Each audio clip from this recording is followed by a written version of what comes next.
Chasing Tales, Episode 49, The Big Show. Welcome back to Chasing Tales. Pinky is getting ready for the challenge. Will all the pieces be in place? In Haven, will the plan work? With so many players swept off the board, and is Pink powerful enough to hold them until Ald's family is back in play? Let's dive back in to find out. There are a handful of people in the lodge this morning. Jay and Bayard are notably missing. Jacob and Astral are here. Her new body arrived before dawn. The Delphins whipped up some clothes as soon as it arrived. It is dressed, eyes closed, and waiting. Samir and Tem have the birds. Tem holds a tiny cage with a hummingbird inside. Pink goes out to find Cyric and Talon have arrived with some other objects. They place them on the table in the middle of the circle. There is a pear, a pot with a large creeper seed, and the bird feeder full of sugar water. She looks over the deactivated chip rats. She glances at Astral and Jacob and decides to do them first. Jack comes over with a tray covered in a cloth. Underneath is a little bump. He whips off the cloth dramatically. Pink takes the box. Thank you. She beckons Astral and Jacob to come over into the circle. She casts bubble transport around the body and moves it nearer to them. Okay, Astral, you stand here and hold the new body's hand. Oh, I didn't expect its hands to be warm. Jacob, this box is for you to hold. Hang on to it until she gets back. Pink nods to Cyric. This is Juliana's challenge. She has chosen to come home to us and stay. We welcome her with open arms, but first she must leave something behind, as is traditional. I choose single-shot heal spells. You have 9 disciplines. Show us your 9 spells, then forfeit them for as long as you live with us. I've chosen not to take one for the 9th discipline. I've 8 to show. I choose to leave them behind. Show us your work. Pink steps away from them. The first spell is Star Shatter. It makes you a ghost of your former self. Astral has kindly offered herself for this spell. Pink holds the spell in her fingers for a moment. She looks up at Astral, who crosses her fingers and takes a deep breath. When she's ready, she nods. Pink lets the spell fly. Astral jerks as if hit with an arrow and falls to the ground. Jacob bends down to her. Pink seems to stare at nothing. She smiles and nods encouragingly. The new body comes to life. Its eyes open and close. Astral is now taller, thinner, and most importantly, younger. She has bright red hair, braided down her back and wolf blue eyes. She twirls around in her new dress, hardly believing it. She laughs joyfully. Jacob stares with his mouth open, and there is clapping from the crowd. Jacob, it's me. His eyes brim with tears.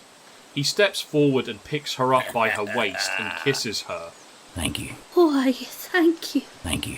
Thank you. They take their place among the crowd. Samir and Tem pat them joyously. Jacob opens the box and shows it to Astral. She squeals excitedly and hugs him. First spell complete. Next is Soul Shatter. Someone has asked specifically for this, so bear with me. Pink draws a summoning circle on the ground and Brandish appears. Jack steps forward. He bounces sunlight into Brandish's eyes with the tray that he's carrying. Oi, stop that. Brandish, the keys? Oh, finally. I was wondering if you forgot. Of course not. Brandish hands over the keys to Jack.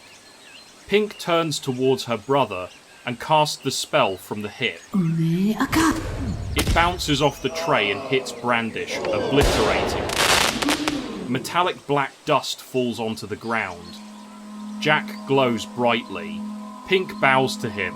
Opener. He nods in return. Second spell successful. The third spell is called Desiccate. Pink points at the pear on the table. The water inside it steams away in every direction. Soon it withers into dust. A third success. The fourth spell is Drown. She casts a bubble and fills it with water. She activates a chip rat and dumps it in the bubble. It does, in fact, quickly drown. Have you actually used this on a living creature? Yes, I have. I was in a tight spot on a job once. 4th success. The 5th spell is Kraken. She pulls out another chip rat. She puts it on the ground and activates it. It immediately runs around. She casts Kraken, On a Sauve Blue Raw. and a giant ethereal squid consumes the chip rat. It disappears with a desperate squeak. 5th success. The 6th spell is Transport to the Void. She casts Transport to the Void. The next chip rat disappears. Cyric and Talon huddle around the return feed, proving that it is in fact in the void. It compresses in on itself, its tiny legs flailing. 6th success. 7th is Vacant Hourglass. She walks over to the pot and shoves the seed down inside. She waters it and then casts. They watch as the plant sprouts, grows, flowers, and bears fruit, all in a matter of seconds. Then it withers and dies. It is beautiful and sad. 7th success. Last one. This is called Poisons in the Dose. Your addictions kill you in this spell. The spell makes you ignore even the most dire danger in favor of feeding on your favorite poison. She nods to Tem. He places the little cage on the table. Pink casts the spell on the tiny bird. Tarasna. It perks up and looks around. It notices the feeder. He beats his tiny wings, zooming towards the door. Pink lets him out. They watch as the bird drinks. The level goes down significantly. Pink sweeps the bird away and he goes right back, a little bit slowed by so much food. She waves her hand, and Samia releases her bird, Damien. The hawk worries the hummingbird, but the little guy won't leave the feeder. Pink closes her fist suddenly, and Samia makes a shrill sound. Damien swoops in and crushes the tiny thing in his beak. Samia whistles again, and Damien gently lays the tiny bird down on the table and flies back for treats. The tiny hummingbird, still alive, flaps weakly, inching across to the sugar water. It desperately strains towards the feeder with its dying breath. Perhaps its heart gave out, or it was too gravely injured, but it lay still, one eye open to the sky. There is silence. Talon comes and pets the bird. After a few moments, it springs back to life, free of the spell and seemingly unharmed. It zooms away to the flower field. 8th success. These are all my worst and most powerful spells. I give them away for my family and friends. Welcome home, Pinky the Bard. Cyric leans down to her. I still think you should go by your real name. Juliana's nice, but I've been Pinky almost as long. Welcome home, Juliana. There is cheering. The crowd has grown in size. The noise of a party starts to ramp up. Bayard swaggers up to Pink. Forgive me for last night, my dear. He kisses her hand. Of course, Bayard. Congratulations, and welcome home. Come, let's go celebrate. He tries to pull her away to the lodge for a drink. I want to, but just now, I have to look into something else. I promise I'll be back soon. She turns to Jack urgently. Jack, come to my house. The feeling is coming from there. They race away, leaving Bayard alone. Once they get inside Pink's cottage, she knows immediately what it is. The box Jack brought has a miniature threads table in it, a table that is synchronized to heaven. The thing is going wild in the box, making quite a noise. She pulls it out and sets it on the table. She brightens the room and leans over it, analysing the pattern. Oh no. What is it? The angels, Jesus, and Lucy are imprisoned. They were ratted out by Gabriel. Shoot. How will we pull the plan off now? No, wait a minute. I think we can still do this. All we have to do is free Manalian. Pink fiddles with the table, changing the arrangement of the threads to send a message back. In Lachesis' office, her table begins to shift. She and Thane race over. It worked. She's writing back. The scribbling noise of the threads rearranging stops, then picks up again. Minaline is trapped inside Metatron? Yeah, but how do we get him out? I think Noid can do it. I'll go see him. Come when the message is done. Lachesis walks over to the console and places her hand on it. Meeting request. With whom? Metatron. Location. Dragon Hall. Concerning. Applesauce. You said applesauce. Is that correct? She'll know what it means. When? As soon as possible. Confirming. Cannot confirm meeting today at Dragon Hall with Metatron concerning applesauce. This person is in an unknown location. Jack and Pink are in the cottage, and the small threads table begins to whisper and shift. Pink gets up to look. What is it? Metatron taken.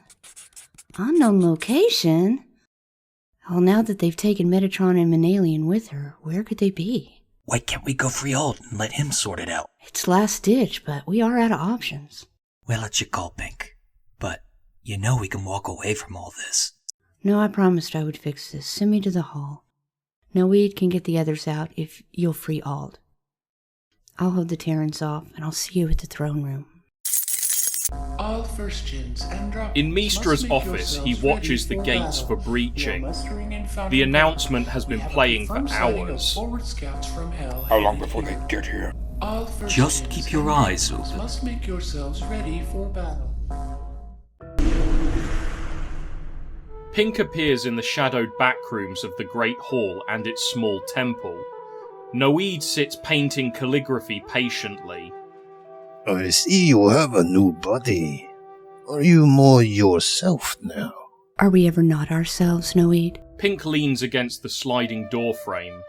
She watches his paintbrush whisper across the page. His arms dance together as he holds his sleeve with his free hand. They almost have everyone now. It's now or never. I'll need you to blow the horn. It will not carry as much information as when Manalian blows it. I know. But you're the master of the breath. You're the only one left who can free him. Besides, we're out of options. Poland 6 should be ready soon. There is a rumble of thunder outside, a rare sound in heaven. Ready and impatient. She and Noid go out into the courtyard where the Great Horn is. There are fires on the horizon. What will you do? I'm going to see them one last time. Jack is going to free Alt. Noid blows the horn.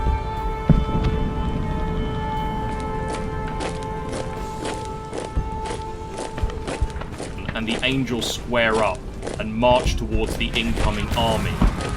Flaming rocks fly overhead and crash into the buildings. The clock tower falls, and the big bell dongs its last on the ground.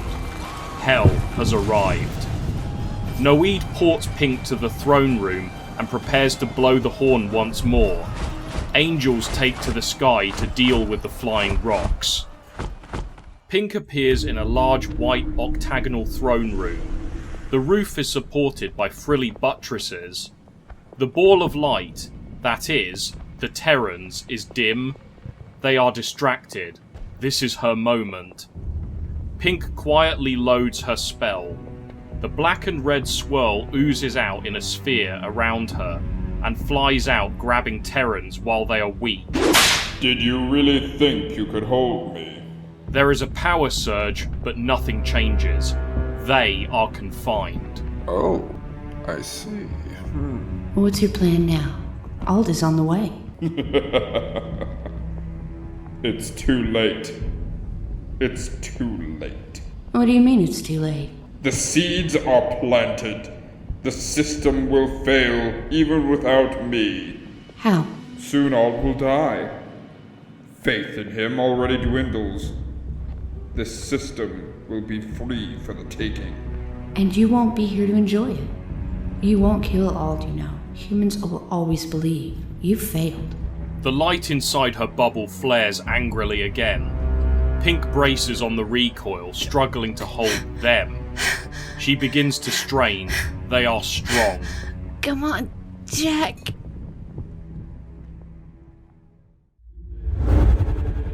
Jack appears at the gates of heaven. Unguarded. Hosannas drift across the air. Oh, that's why. Everyone's busy. Jack touches the locked gate and it swings open. A ball of light comes in hot. It blows the gates closed as it passes him. Jack is carried along behind in a whirlwind. Whoa! In the prison beneath the throne room, the angels' collars hit the ground. They go from complete darkness to perfect light as Gloriana returns to herself. The circular prison is filled with doves and the sound of music. A sullen, red-faced demon in a black suit sits on the floor, shielding his eyes from the light. He squares his shoulders and stares at the angels smugly as the light fades. Aislinn, Sin, and Otto look at him and then each other. Otto snaps his fingers and they appear on the battlefield. The clashing of steel and the screams of the injured are all around them. In the void, Metatron sits, waiting for something to happen. She can hear the battle horns. She sighs. Suddenly she freezes and light flows out of her body. It forms a huge angel, his wings gold and black. An alien? All this time? He only smiles and offers his hand to her. They port away and are suddenly standing next to the Great Horn. Noid and Minalian only nod to one another. Dragon steps aside to watch for the sign to stop the battle. Inside the throne room, a brighter light appears from everywhere. A bolt comes from the room itself and strikes the ball of Terrans. The recoil whips Pink across the room. Her HUD crackles in her view and then fades. She blacks out. Jack and the angels pace outside the throne room, waiting. The battle gets closer to them. There is a flash of light. The shockwave bursts from the building and spreads all around heaven in the clouds. The flags outside change to Ald's crest. Aislinn shoots the flare into the sky. At the horn, Noid sees the flare and gives Minalian the signal.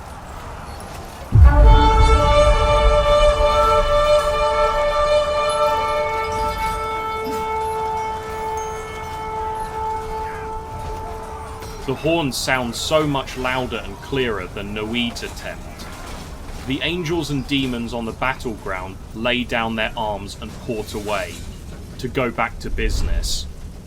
The threat has ended, but the city is in flames. Fountain Park is littered with bodies. Randomly they poof into ash. Well, even was ending anyway. Yeah, I guess it would. Otto and Sin are off in the corner of a destroyed building. Well, now it is up to Pink. I guess so. Are you sure you won't change your mind? There are so many things I want to build. Sin nods. He wipes his eyes. Otto swipes his while Sin is busy. It's the smoke. Yeah, smoke. I can't stay. Tell Pink thank you. She'll know what it means. Sin hugs Otto. In a flash, he's gone. Otto walks over to Aislinn and Jack. Well, what do we do now? We wait on Pink. Dusk falls on the silent, ashy city. Noid tires of waiting and goes back to the temple. He comes to the courtyard and the Great Horn. The courtyard mosaic and the temple are all gone. Max clicks up next to him. It seems he is making changes. Pink must be making progress. Noid shrugs. He and Max walk back to the throne room. As they walk, more and more buildings fade out. Periodically in the silence and dust, streaks of light appear and fade. Humans, going to their comic assignment. It is beginning to be a ghost town. It seems like a longer walk with landmarks missing. Aislinn, Jack and Otto are sitting on the stone benches outside. Anything? Nothing. Suddenly the great doors open and shut. Pink limps out, her armour still partially deployed, one wing half open, her helmet broken. It sparks periodically. Jack makes a face. She shrugs. Metatron and Minalian come out behind her. The angels instinctively bow to him. He is huge and imposing with his curly black hair and his enormous black and gold wings spread open behind him. Well, what happened? Well, the good news is things will go back to normal here, and you lot can go wherever you like. You just need a guide. She points to herself. Otto steps in behind her and gives her armor a tap, trying to get it to retract. Pink waves him off. I want Sirik to see how indestructible it is. But did you stop the war?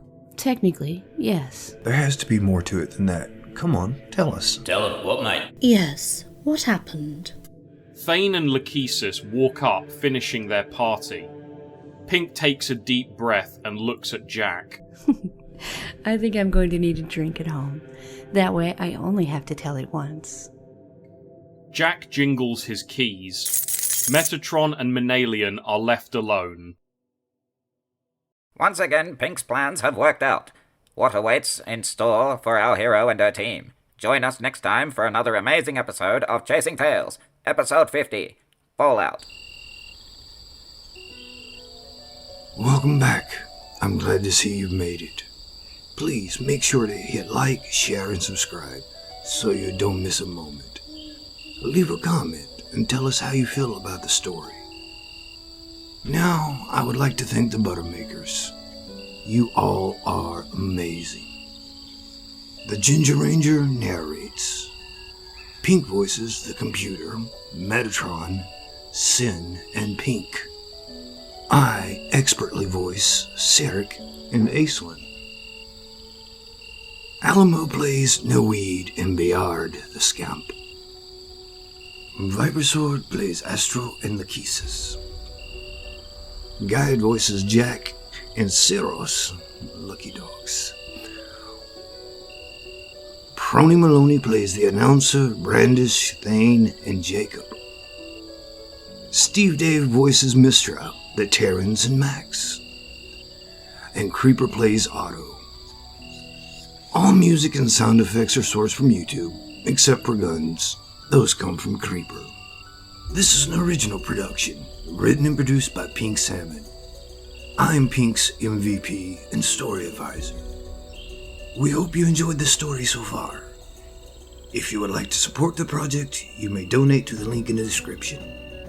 Thanks and come back for more Chasing Tales.